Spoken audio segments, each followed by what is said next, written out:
அஸ்ஸலாமு அலைக்கும் வரஹ்மத்துல்லாஹி தஆலா வபரகாத்துஹு. அன்பானவர்களே,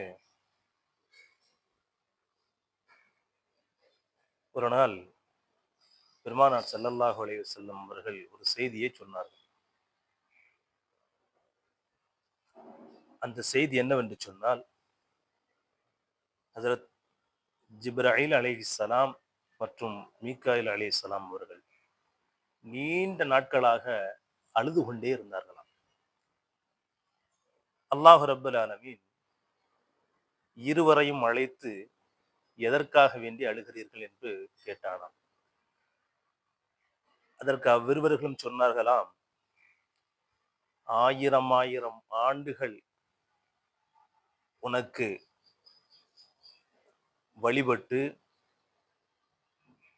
வணக்க வழிபாடுகளில் ஆகச் சிறந்தவனாக விளங்கியவன் ஷைத்தான், இப்லீஸ். ஆனால் ஒரே ஒரு ஆணவ வார்த்தையின் காரணமாக தூக்கி எறியப்பட்டானே. உன்னுடைய நாட்டமும் உன்னுடைய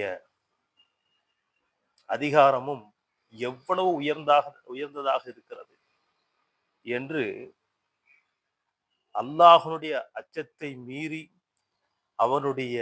அவனுக்கு கொடுக்க வேண்டிய உரிமையை மீறி நடக்கின்ற ஒவ்வொரு வஸ்துவிற்கும் இதுதான் நிலைமை என்ற பயத்தின் காரணமாக அழுது கொண்டிருக்கிறோம் என்பதாக சொன்னார்.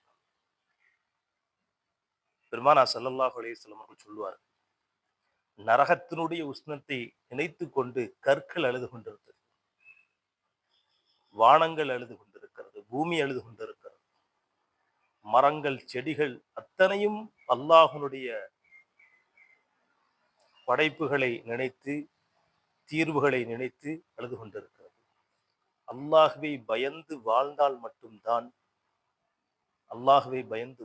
மட்டும்தான் நாளை மறுமையில் வெற்றி பெற முடியும் என்ற நிதர்சனமான உண்மையை பெருமானார் ஸல்லல்லாஹு அலைஹி வஸல்லம் அவர்கள் நமக்கு நசீகத் செய்கிறார்கள். எங்கிருந்தாலும் அல்லாஹ் ரப்பல் ஆலமீன் நம்மை கண்காணித்துக் கொண்டே இருக்கிறான். நம்முடைய உள்ளத்தையும் புறத்தையும் முழுவதுமாக கண்காணிப்பவன் அல்லாஹ் மட்டுமே என்ற உணர்வு நம்மில் வர வேண்டும் என்பதனை நபி ஸல்லல்லாஹு அலைஹி வஸல்லம் அவர்கள் விளக்குகிறார்கள்.